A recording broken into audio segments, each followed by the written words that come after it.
Hey guys, welcome back. Um, I'm finally feeling a little bit better. I was exhausted yesterday, sick, and I just didn't feel like making a video yesterday. And I also too was frustrated with God again about why he uses humans to kill other humans sometimes. And so I actually Googled yesterday exactly that. Why does God use humans to kill other humans sometimes? And I found this article that I'll include in the comments. I'll pin it in there. And it was really helpful. It gave a little bit of perspective to why God does that sometimes and made me feel a little bit better. Basically, um, some of the people in the past that he's had the Israelites kill were, bad people that were doing horrific things. And um, So, I mean, I get it. It's still a little like rubs me the wrong way sometimes. But another thing I have to realize is, you know, God is not like human. God is completely different. He thinks differently, sees differently. He created us and everything, and He has His own set of rules.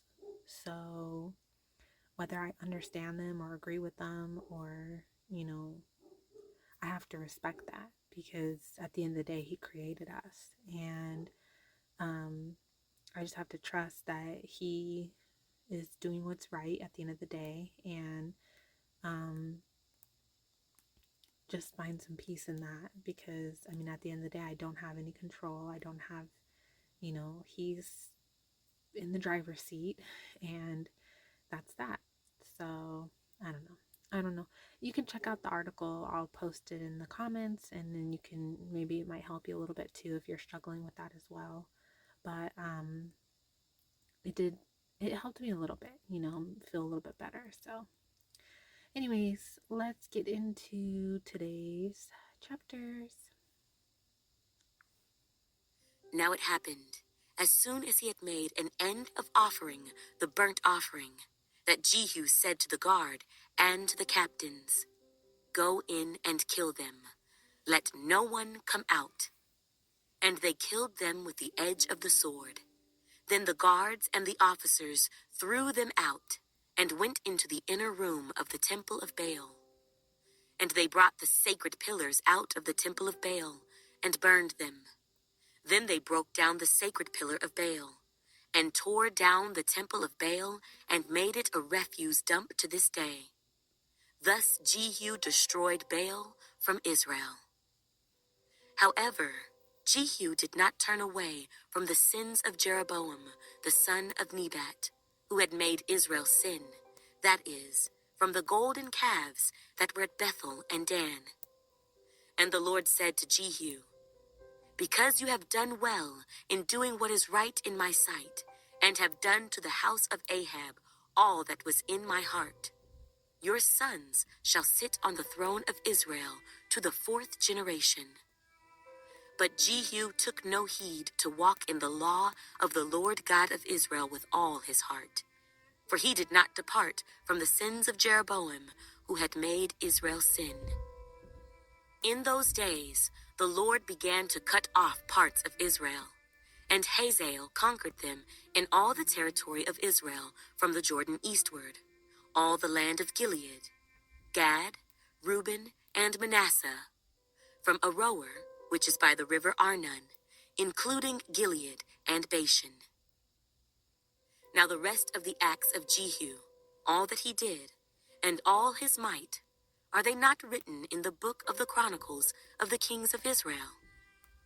So Jehu rested with his fathers, and they buried him in Samaria.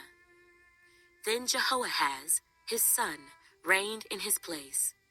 And the period that Jehu reigned over Israel in Samaria was 28 years.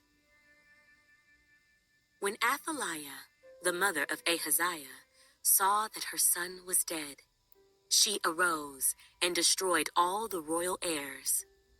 But Jehosheba, the daughter of King Joram, sister of Ahaziah, took Joash, the son of Ahaziah, and stole him away from among the king's sons who were being murdered. And they hid him and his nurse in the bedroom from Athaliah, so that he was not killed. So he was hidden with her in the house of the Lord for 6 years, while Athaliah reigned over the land.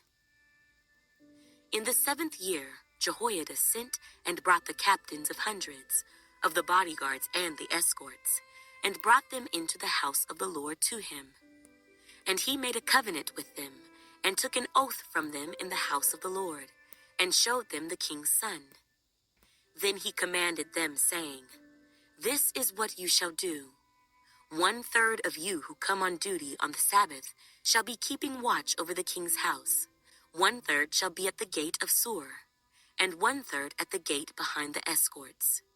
You shall keep the watch of the house, lest it be broken down. The 2 contingents of you who go off duty on the Sabbath shall keep the watch of the house of the Lord for the king. But you shall surround the king on all sides, every man with his weapons in his hand, and whoever comes within range, let him be put to death. You are to be with the king as he goes out and as he comes in." So the captains of the hundreds did according to all that Jehoiada the priest commanded. Each of them took his men who were to be on duty on the Sabbath, with those who were going off duty on the Sabbath, and came to Jehoiada the priest. And the priest gave the captains of hundreds the spears and shields which had belonged to King David, that were in the temple of the Lord. Then the escorts stood, every man with his weapons in his hand, all around the king, from the right side of the temple to the left side of the temple, by the altar and the house. And he brought out the king's son, put the crown on him, and gave him the testimony. They made him king and anointed him, and they clapped their hands and said, "Long live the king." Now when Athaliah heard the noise of the escorts and the people, she came to the people in the temple of the Lord. When she looked, there was the king standing by a pillar according to custom, and the leaders and the trumpeters were by the king. All the people of the land were rejoicing and blowing trumpets. So Athaliah tore her clothes and cried out, "Treason! Treason!" And Jehoiada the priest commanded the captains of the hundreds, the officers of the army, and said to them, "Take her outside under guard, and slay with the sword whoever follows her." For the priest had said, "Do not let her be killed in the house of the Lord." So they seized her, and she went by way of the horse's entrance into the king's house, and there she was killed. Then Jehoiada made a covenant between the Lord, the king, and the people, that they should be the Lord's people, and also between the king and the people. And all the people of the land went to the temple of Baal and tore it down. They thoroughly broke in pieces its altars and images, and killed Mattan, the priest of Baal, before the altars. And the priest appointed officers over the house of the Lord. Then he took the captains of hundreds, the bodyguards, the escorts, and all the people of the land, and they brought the king down from the house of the Lord, and went by way of the gate of the escorts to the king's house. Then he sat on the throne of the kings. So all the people of the land rejoiced, and the city was quiet, for they had slain Athaliah with the sword in the king's house. Jehoash was 7 years old when he became king. In the 7th year of Jehu, Jehoash became king, and he reigned 40 years in Jerusalem. His mother's name was Zibiah of Beersheba. Jehoash did what was right in the sight of the Lord all the days in which Jehoiada the priest instructed him. But the high places were not taken away. The people still sacrificed and burned incense on the high places. And Jehoash said to the priests, "All the money of the dedicated gifts that are brought into the house of the Lord, each man's census money, each man's assessment money, and all the money that a man purposes in his heart to bring into the house of the Lord, let the priests take it themselves, each from his constituency, and let them repair the damages of the temple wherever any dilapidation is found. Now it was so, by the 23rd year of King Jehoash, that the priests had not repaired the damages of the temple. So King Jehoash called Jehoiada the priest and the other priests, and said to them, "Why have you not repaired the damages of the temple? Now therefore, do not take more money from your constituency, but deliver it for repairing the damages of the temple."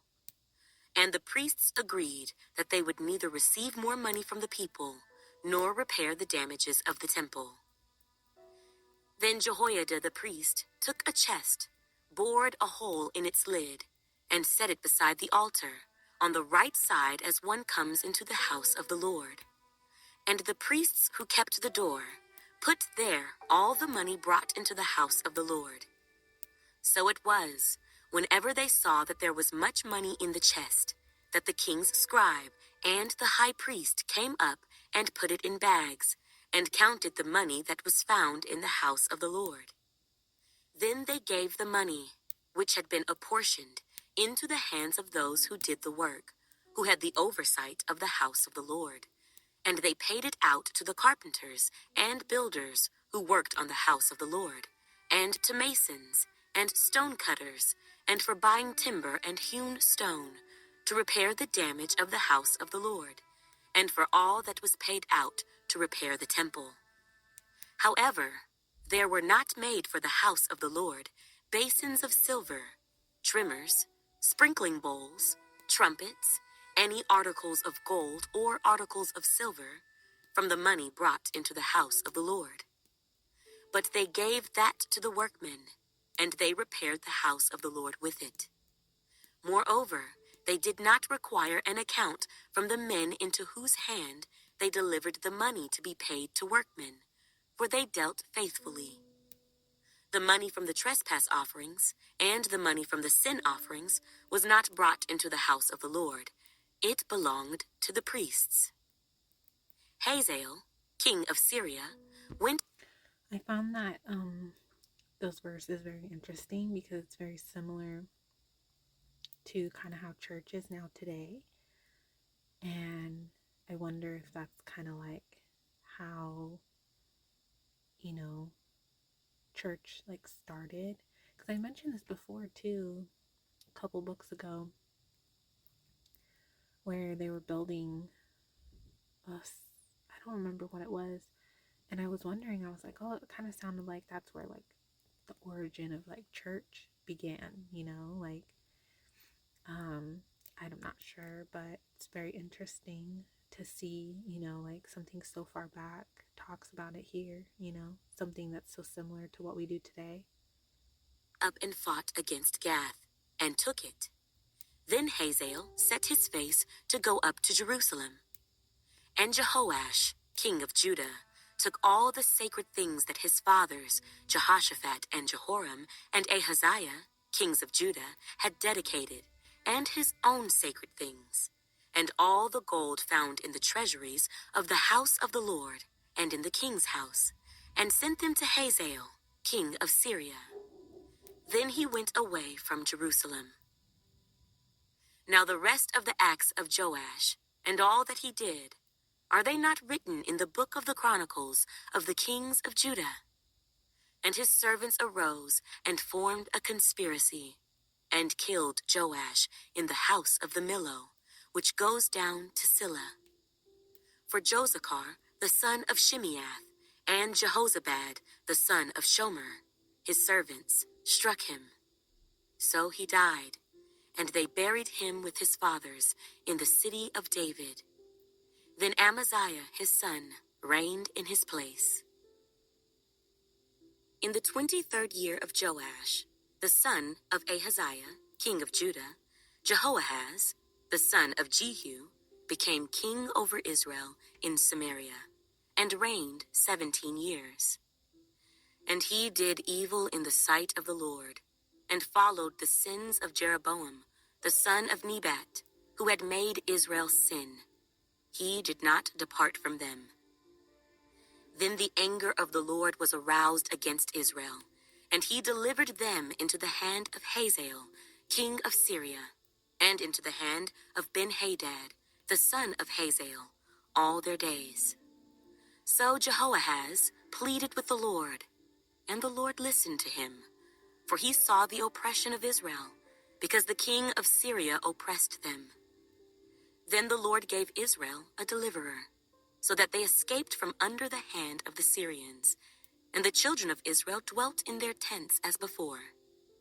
Nevertheless, they did not depart from the sins of the house of Jeroboam, who had made Israel sin, but walked in them. And the wooden image also remained in Samaria. For he left of the army of Jehoahaz only 50 horsemen, 10 chariots, and 10,000 foot soldiers, for the king of Syria had destroyed them, and made them like the dust at threshing. Now the rest of the acts of Jehoahaz, all that he did, and his might, are they not written in the book of the Chronicles of the kings of Israel? So Jehoahaz rested with his fathers, and they buried him in Samaria. Then Joash his son reigned in his place. In the 37th year of Joash, king of Judah, Jehoash, the son of Jehoahaz, became king over Israel in Samaria, and reigned 16 years. And he did evil in the sight of the Lord. He did not depart from all the sins of Jeroboam, the son of Nebat, who made Israel sin, but walked in them.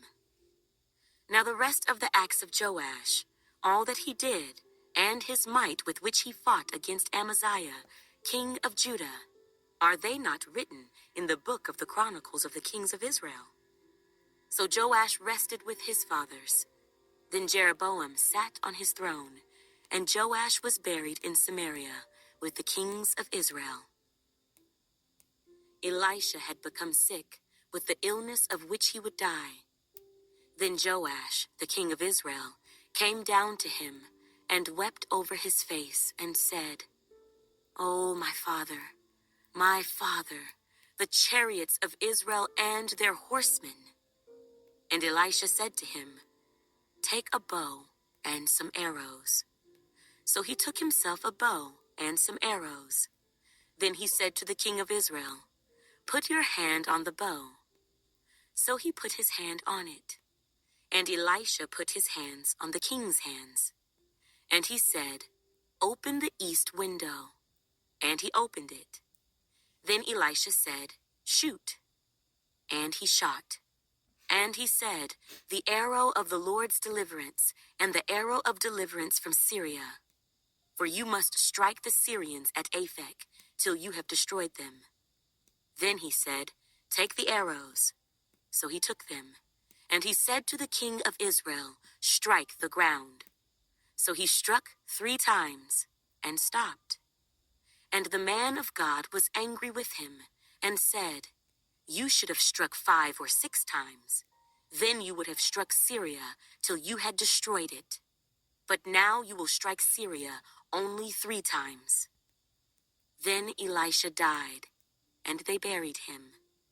And the raiding bands from Moab invaded the land in the spring of the year. So it was, as they were burying a man, that suddenly they spied a band of raiders, and they put the man in the tomb of Elisha. And when the man was let down and touched the bones of Elisha, he revived and stood on his feet. And Hazael, king of Syria, oppressed Israel all the days of Jehoahaz. But the Lord was gracious to them, had compassion on them, and regarded them, because of his covenant with Abraham, Isaac, and Jacob, and would not yet destroy them or cast them from his presence.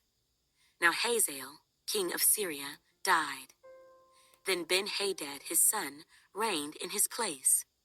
And Jehoash, the son of Jehoahaz, recaptured from the hand of Ben-Hadad, the son of Hazael, the cities which he had taken out of the hand of Jehoahaz, his father, by war. 3 times Joash defeated him and recaptured the cities of Israel. In the 2nd year of Joash, the son of Jehoahaz, king of Israel, Amaziah the son of Joash, king of Judah, became king. He was 25 years old when he became king, and he reigned 29 years in Jerusalem. His mother's name was Jehoaddin of Jerusalem.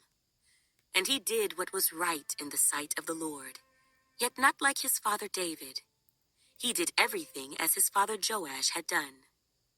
However, the high places were not taken away, and the people still sacrificed and burned incense on the high places.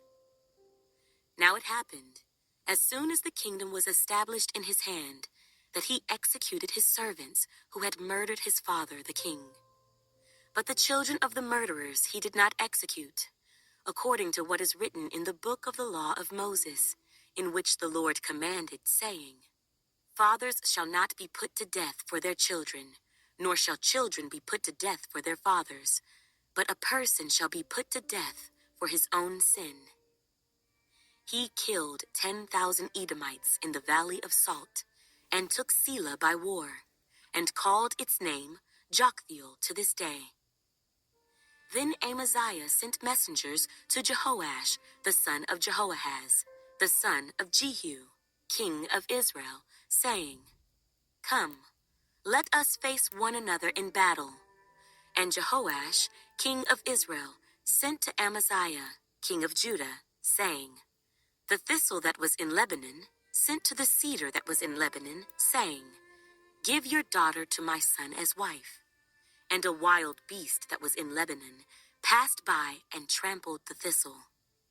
You have indeed defeated Edom, and your heart has lifted you up. Glory in that, and stay at home, for why should you meddle with trouble so that you fall, you and Judah with you? I'm going to be honest, guys, I didn't follow everything today. There was a lot of names and a lot going on. It was just a little confusing in a lot of places. And I even tried reading the chapters and I still struggled. And I think it was partly because I was really tired because I didn't feel good. So maybe I'll try again today to reread them. But I was feeling kind of lost a little bit in a lot of places. So I don't know. It's hard sometimes. And then there's just like little things that I'm like, I get caught up on, like, what are high places and what's a thistle? And, like things like that, it's kind of like throws me off. And because then I'm like, okay, what are we talking about? I don't know, it's hard. But today I actually am going to add here at the end of the video it's a recording of today's chapters, but in a different format from the app that I use to record these videos for the day or like for the Bible chapters. And so you can actually like pause it and then read it yourself at your own pace without any, without the woman talking. So I thought, I don't know, I just kind of lately have been feeling like adding that for some reason. I don't know if it's like God's way of telling me, hey, you should add this or not. I'm not sure. But I thought I'd add it. So what you do is you just, I just recorded it where, it's a page and then I go again and then again. And so you just have to pause the video and then you can read it and then hit play and then let it go to the next, section. And then you can pause it again and you can read it that way. Because, I don't know, I don't know if someone doesn't have a Bible or have, or maybe you just want to read it. I don't know. I don't know your life. So I thought I'd just add it. And then if it helps, it helps. If it doesn't, it doesn't. No big deal. So, okay, guys. Well, I will see you guys for tomorrow's chapters. And I hope you have a good night. Bye.